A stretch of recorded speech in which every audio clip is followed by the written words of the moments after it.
সুপ্রভাত বন্ধুরা, আজ হলো 10 ফেব্রুয়ারি মঙ্গলবার।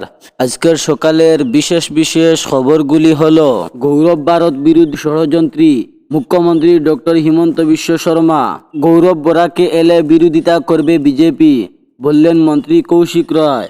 ভোট প্রস্তুতি খতিয়ে দেখতে অসম সফরে নির্বাচন কমিশনারের দল। শক্তি প্রদর্শন করে সুনাইয়ে কংগ্রেসের টিকিট চাইলেন জাবেদ।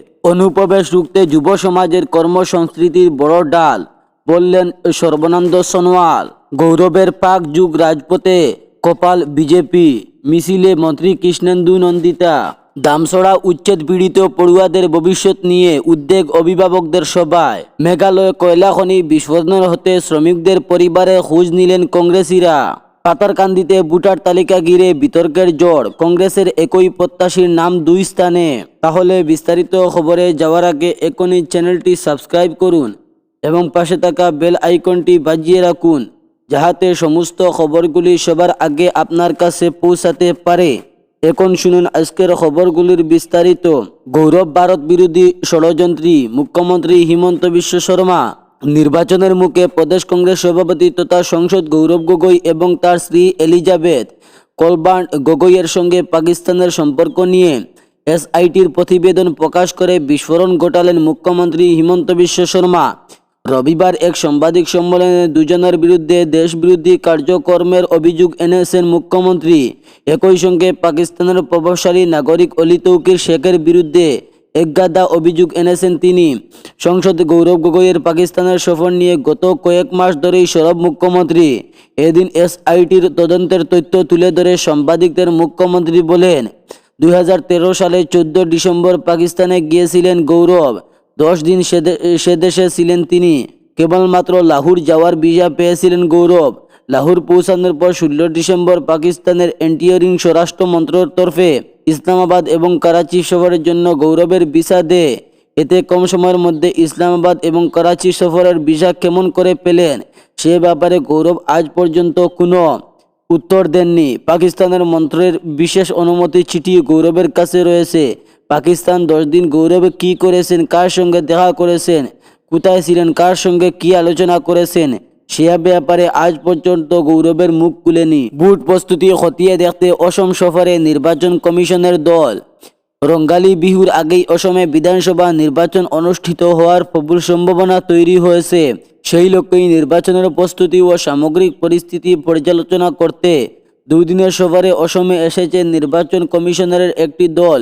শনিবার গুয়াহাটিতে পৌঁছানোর এই দল রয়েছেন মনীষ গর্গ, পাকনামা শর্মা, সঞ্জয় কুমার এবং বানু কুমার ইয়াতুর। নির্বাচন কমিশনের এই প্রতিনিধি দলটি রাজ্যে বিধানসভা নির্বাচনের প্রস্তুতি কতটা এগিয়েছে, আইনশৃঙ্খলা পরিস্থিতি, নিরাপত্তা ব্যবস্থা, ভোটার তালিকা ও প্রশাসনিক সক্ষমতা, এইসব বিষয়ে খতিয়ে দেখতে বিভিন্ন স্তরের বৈঠকে অংশ নেবে। সফরকালে কমিশনারের দল রাজ্যের প্রতিটি জেলার জেলাশাসক, ডিসি ও সিনিয়র পুলিশ সুপারদের সঙ্গে বৈঠক করবে। পাশাপাশি রাজ্য পুলিশের বিজেপি এবং মুখ্য সচিবের সঙ্গে আলাদা বৈঠকের কর্মসূচি রয়েছে।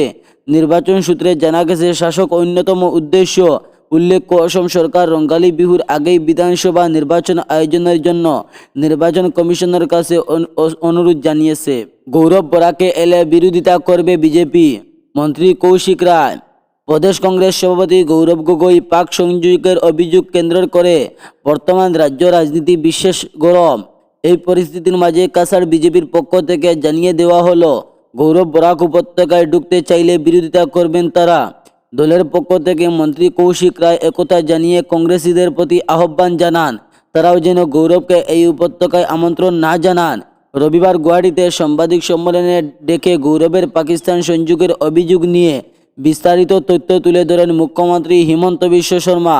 এর সঙ্গে সঙ্গতি রেখে এদিনই শিলচরে বিজেপির কাছাড় জেলা কমিটির পক্ষ থেকে গৌরবকে ধিক্কার জানিয়ে এক মিছিল বের করা হয়। বিকেল 4টে নাগাদ জেলা ক্রীড়া সংস্থার ময়দান থেকে শুরু হয় মিছিল।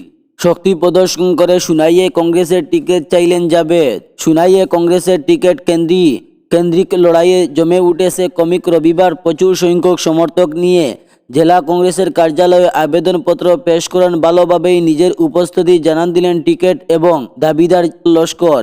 এদিন দুপুরে সমর্থকদের জাবেদ পৌঁছানো শিলচরের দলীয় জেলা কার্যালয়ে ইন্দিরা ভবনে ইন্দিরা ভবনের শ্যামচরণ হলে আনুষ্ঠানিকভাবে তিনি জেলা সভাপতি সজল আর্চারের হাতে তুলে দেন। দামছড়ায় উচ্ছেদ পীড়িত পড়ুয়াদের ভবিষ্যৎ নিয়ে উদ্বেগ অভিভাবকদের সভায়। বন বিভাগের গামমুড়া রেঞ্জ এলাকার দামছড়া উচ্ছেদ পীড়িত এলাকায় প্রায় শতাধিক অভিভাবকদের নিয়ে সভা অনুষ্ঠিত হয়। শিক্ষাবিদ তথা প্রাক্তন জেলা পরিষদ সদস্য সালেহ আহমদের সভাপতিত্বে সভায় উপস্থিত অভিভাবকদের ছেলে মেয়েদের শিক্ষার ভবিষ্যৎ নিয়ে গভীর উদ্বেগ প্রকাশ করে জানান, উচ্ছেদের পর থেকে এমন আশঙ্কা বিরাজ করেছে সভায়। শুরুতে ক্ষতিগ্রস্ত ছাত্রছাত্রীদের নাম তালিকা সংগ্রহ করা হয়। অভিভাবকদের কাছে আরেকটি গুরুত্বপূর্ণ বিষয় মতামত নেওয়া হয়েছে। যদি কোনো সচেতন নাগরিক, স্বেচ্ছাসেবী সংস্থা বা মানবিক প্রতিষ্ঠান এগিয়ে এসে এসব শিশুর পড়াশোনার সুযোগ তৈরি করে, তাহলে তারা কি সম্মতি দেবেন? এই প্রশ্নের উত্তরে প্রায় সবই অভিভাবক চোখে জল আর কণ্ঠে আশা শুনিয়ে তাদের সন্তানদের মানবিক সহায়তা আবাসিক শিক্ষা প্রতিষ্ঠান পাঠাতে স্বতঃস্ফূর্ত সমর্থন জানিয়েছে। মেঘালয় কয়লা খনি বিস্ফোরণের হতে শ্রমিকদের পরিবারের খোঁজ নিলেন কংগ্রেস। কুমার সঙ্গের পর এবার কয়লা খনিতে ভয়াবহ দুর্ঘটনার মৃত্যু মিছিল সাক্ষী হল মেঘালয়। হু হু করে বাড়ছে নিহত আহতদের সংখ্যা। মেঘালয় তাকুস এলাকায় কয়লা খনি বিস্ফোরণের মৃত্যু হয় কাঠিগড়া বিধানসভা কেন্দ্রের 6 জন শ্রমিকের এবং গুরুতর আহত হন আরও কয়েকজন। হত শ্রমিকদের ময়নাতদন্ত শেষ করে শনিবার রাতে 7টা নাগাদ কফিন ভর্তি মরদেহ বাড়িতে ফেরে কফিনের ভিতর লাশ দেখে কান্নায় ভেঙে পড়েন হত শ্রমিকদের আত্মীয় স্বজন সহ পরিবারের লোক। এদিন রাতে মৃত শ্রমিকদের শৈশবকতা করা হয়। এদিকে হত শ্রমিকের পরিবারের খোঁজ নিতে শনিবার উপস্থিত হন কংগ্রেসের প্রতিনিধি দল। উপস্থিত ছিলেন সর্বভারতীয় কংগ্রেস কমিটির সাধারণ সম্পাদক বিকাশ উপাধ্যায়, জেলা কংগ্রেসের সাধারণ সম্পাদক পাপন দেব, সন্দীপ দাস শানু সহ অন্যান্যরা। মৃতের পরিবারের প্রতি গভীর সমবেদনা জানান তারা। এদিন কংগ্রেসের প্রতিনিধি দলের সামনে অভিযোগ করে গ্রামবাসী বলেন, বর্তমান কাঠিগড়ার সবচেয়ে বড় সমস্যা হচ্ছে বেকারত্ব। একদিকে সরকারের উন্নয়নের কথা বললেও প্রকৃতপক্ষে সেই উন্নয়ন নেই বললেই চলে। কাঠিগড়া সহ বরাক ভালো কর্মস্থান নেই, কোনো সুযোগ ও সুবিধা নেই।